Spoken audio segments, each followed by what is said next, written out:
we'll start with questions. Front row will go to Maggie Hendricks. Thank you. Hi, Maggie Hendricks with Yahoo Sports. What are your expectations with Angel and Camellia here in their second year? I think we're going to see different versions of both. When you get into the league as a rookie, you have to adjust, and a year has made quite a bit of difference, we've seen already.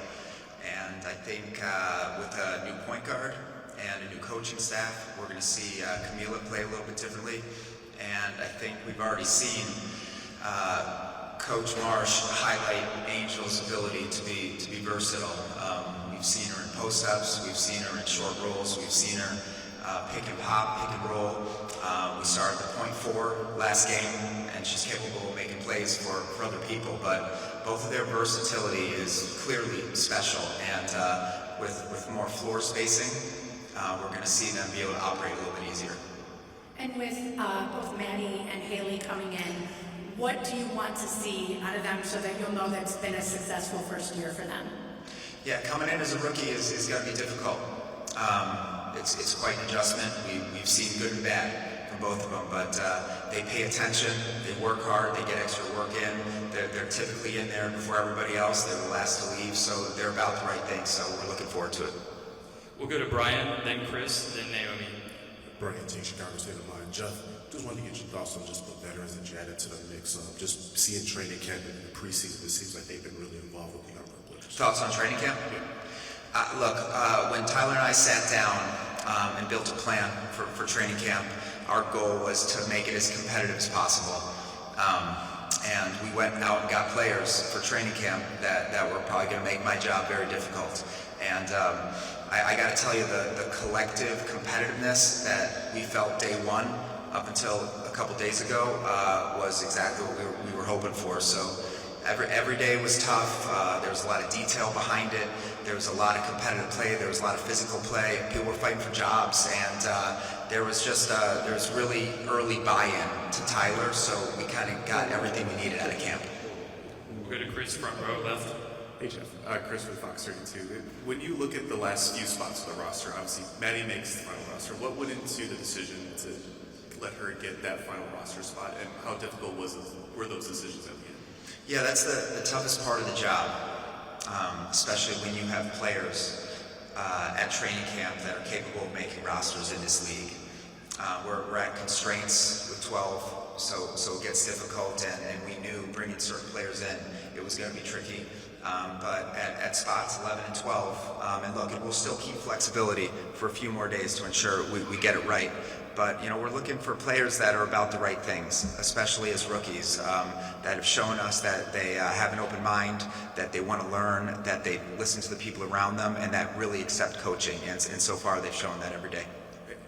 We've seen the impact that Courtney has, not just on the court, but also throughout training camp. But I was wondering if you could explain a little bit more of what Kia Nurse brings in that same kind of vein, on and off the court throughout training camp. Vandersloot? Kia Nurse, what she's brought. Oh, Kia Nurse. Yeah, Kia Nurse was a critical acquisition, we've learned. The toughness and the grit that she brings are going to be the backbone, again, of what we want our identity to be. But look, she's shooting the ball at a high level. She's an extremely intelligent voice on the court and in the locker room. And she's just another vet that we brought here that is absolutely doing their job and proving that there's a real player there. We'll go to Naomi, third row on your right, and then Steve Greenberg. Hi, Jeff. Naomi Gray, Chicago Sports Network. Hey. Gotcha. Being that this team underwent so many changes since last year, what are you kind of feeling with the squad you have now, seeing that training camp has passed? Are you noticing a lot of differences in kind of the mentality or the production level? Yeah, good question. Obviously, we made a lot of changes from last year's roster to this one. We needed to improve significantly in certain areas. We brought in a number of three-point shooters. We brought in a number of new vets. We brought in a Hall of Fame point guard.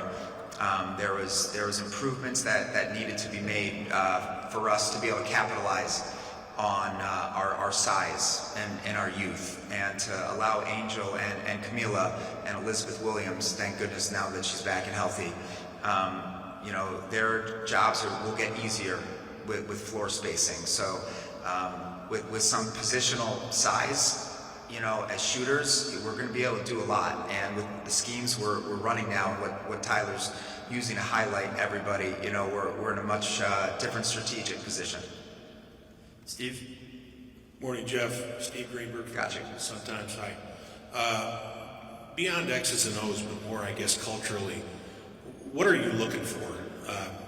Did anything need to get better, and how do you feel about where you're at?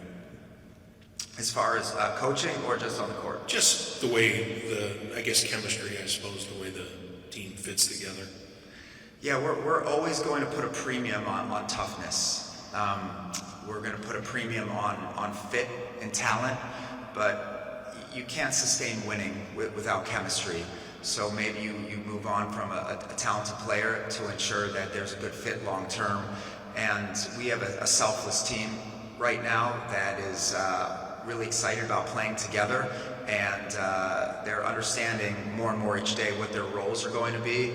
But we've seen in these first few preseason games that the ball moves, and people are in positions to be successful. So we've seen a lot of good continuity, and we're just really excited about it. We'll go Kaylin, then Jason, and then Michelle, then Nancy, then Claire. Hey Jeff, Cam Watkins with the Chicago Tribune. Coach March has put in like a completely new system here, and the Sky look like a completely different team compared to last year. How excited are you to kind of see things going in the regular season, and what can you say about Coach March's ability to just completely flip the script of the team? Yeah, I think we were really excited about the hire months ago. He's, in my eyes, exceeded the expectations as a first-year coach already with how he has commanded buy-in immediately from the first day of camp. So outside of the system you guys are seeing, the relationships and the speed he's been able to build them with the players has allowed the buy-in to continue to grow. But yes, it's a new system. We've seen a lot of different usage from Angel already. And you want to make sure that we're really counting on the versatility of a number of our players. We had Rachel Bam start as a point guard, and she's someone who's been a backup guard in the league. But we have players that you can plug in at different spaces, and I think our versatility and our depth is what's going to allow us to stay extremely competitive. And it was by design, and a lot of that doesn't happen without Tyler. Back to your question. So the system, the action, the ATOs, things we've seen in just a short time have proven that he's pretty prepared for a first-year coach. We'll go Jason, then Michelle. Jeff, to your left. As you rebuild and you try to make a step forward from last year, what do you think is realistic to expect as far as making strides this season? Good question. We are always going to be in win-now mode. We retooled. We knew we had to make some changes. We need to, there's a number of roster improvements that had to be made. We're really confident about the group that we have, and as long as we're improving each day, we'll gauge it that way internally. But the goal is to make the playoffs in an extremely competitive league. Everybody's pretty good, so it's going to come down to how hard we play every night, how hard we defend, because we have enough offensive weapons now. So as long as we execute Tyler's stuff, we feel pretty confident about where we can be in this league. Michelle, same row. Hey Jeff, Michelle Steele from ESPN. We've seen more and more WNBA teams bring on dedicated practice facilities, and the Sky are going to be one of those few teams that will have a facility coming online. What is your understanding of when that will be available to players? And then I have a quick follow-up to that in terms of, from a GM standpoint, what role does that facility play in retaining and attracting players? Yeah, without a practice facility, it is going to continually be difficult for teams to acquire the most critical players in the league. And we want our players' experience to be paramount.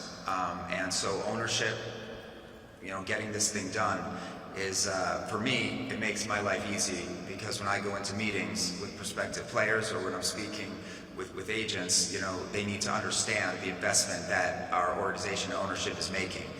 We've broken ground. To the best of my knowledge, we are absolutely on target to be in there before camp next year. And we've had a lot of player interaction with what's going to be in the building. It's going to be incredible. I've been in a number of meetings, and it gets more exciting, the closer we're getting to understanding exactly what's going to be inside the building. Nancy, in the third row on the left. Nancy Hammer, USA Today Sports.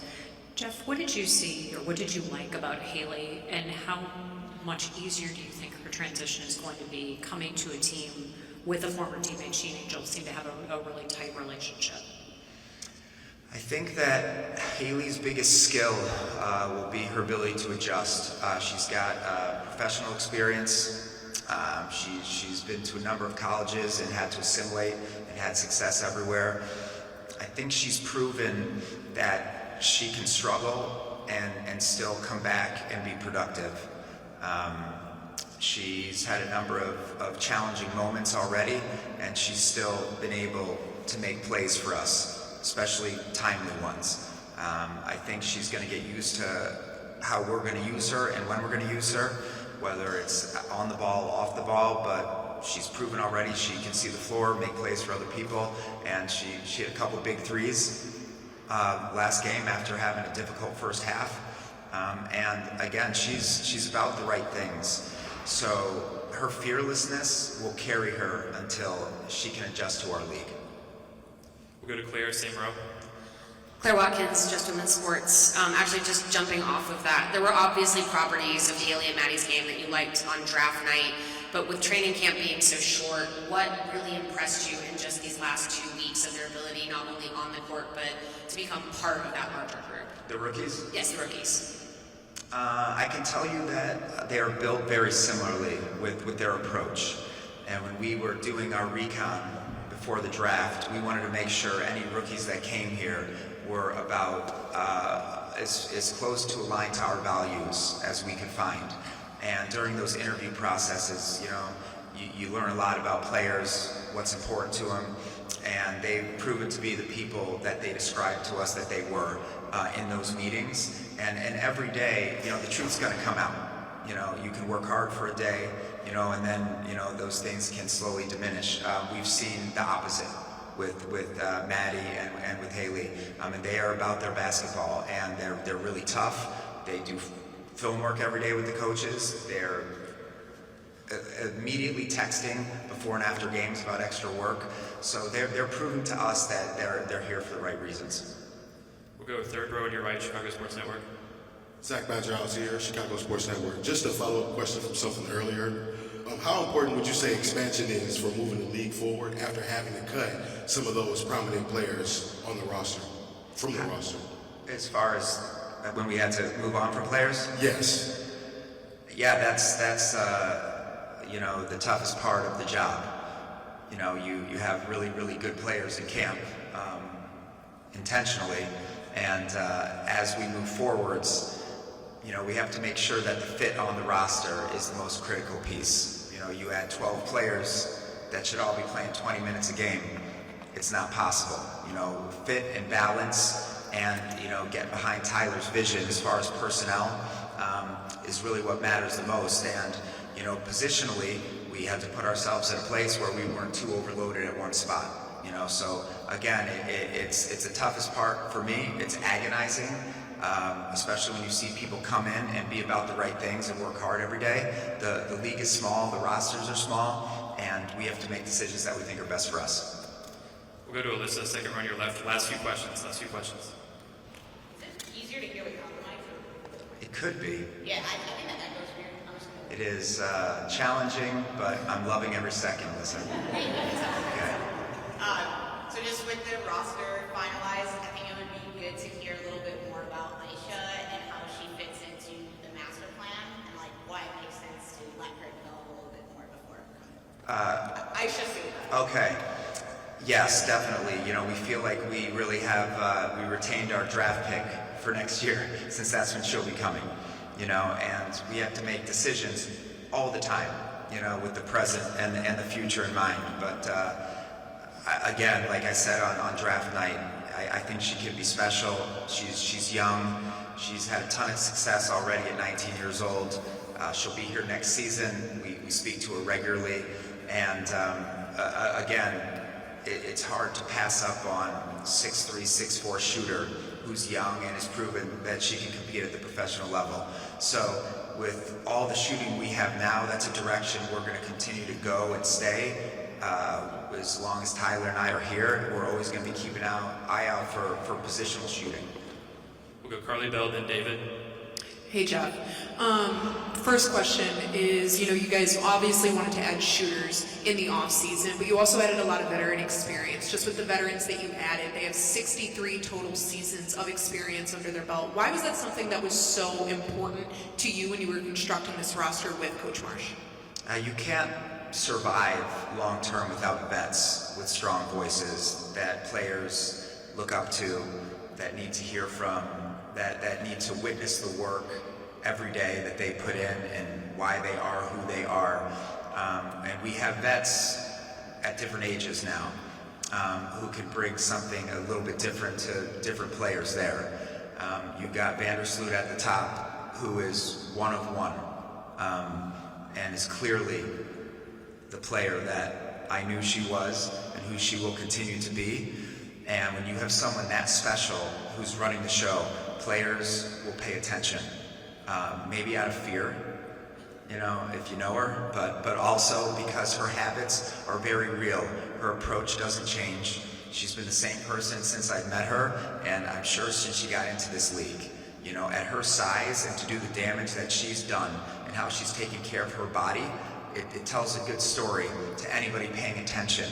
That if you're about the right things and your habits and your choices, are what drive you as a pro, you can survive a long time in this league and probably have a chance to play longer than some others. So we want to instill those types of habits and choices in players like Elizabeth and Vandersloot and Kia and Rebecca Allen. Those were critical acquisitions for us because we have young players. And they need somebody to lean into that are not the coach or the general manager, because as peers and as players, they're going to be able to ask them questions and get a little bit of a different response. And so far, the balance and the communication has been everything that we hoped it would be. We'll go David and then close with Nikias. One quick question each, please. One quick question each, please. Hi, Jeff. David Moses with the Bigs Media. How does this 2025 group reflect the long-term vision that you have set for the team? Again, please. 2025 season? Yeah, how does this group that you've assembled now reflect the long-term vision that you have for the team? Our long-term vision is a tricky one due to the unknown that's moving forwards in our league, but we make informed decisions on today and the future, no matter what we're doing. But the vision is going to be the same. We are going to be committed to each other. We're going to be great teammates. We're going to put the attitude, the behavior, and the work ethic before everything else.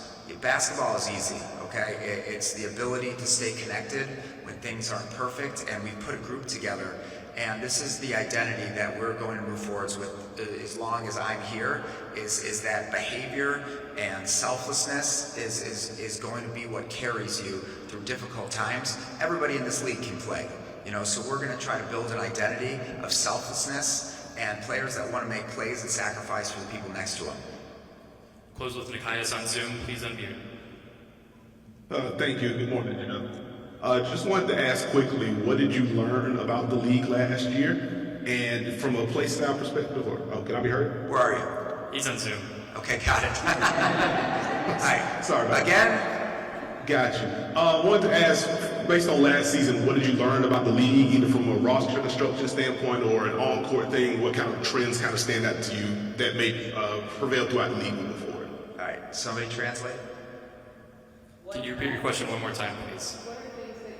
What did you learn about the league last season, either from a roster construction standpoint or from a play style standpoint? So that is a question about me. What have I learned? I've learned a lot. Last year was my first year, and we faced a number of challenging circumstances. I think what I've learned the most as far as roster construction is the importance of balance. And talent and fit are critical, but balance from top to bottom is what's going to allow you to survive through injuries, which we faced a lot.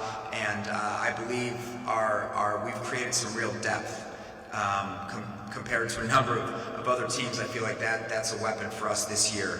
We've got a lot of players that we know can help, and building a roster is tricky for a number of reasons. But Tyler and I are very aligned, so I got a partner in crime there, where we see the game very similarly, we see people very similarly, and I think that this league is so competitive that every decision has a lot of weight to it.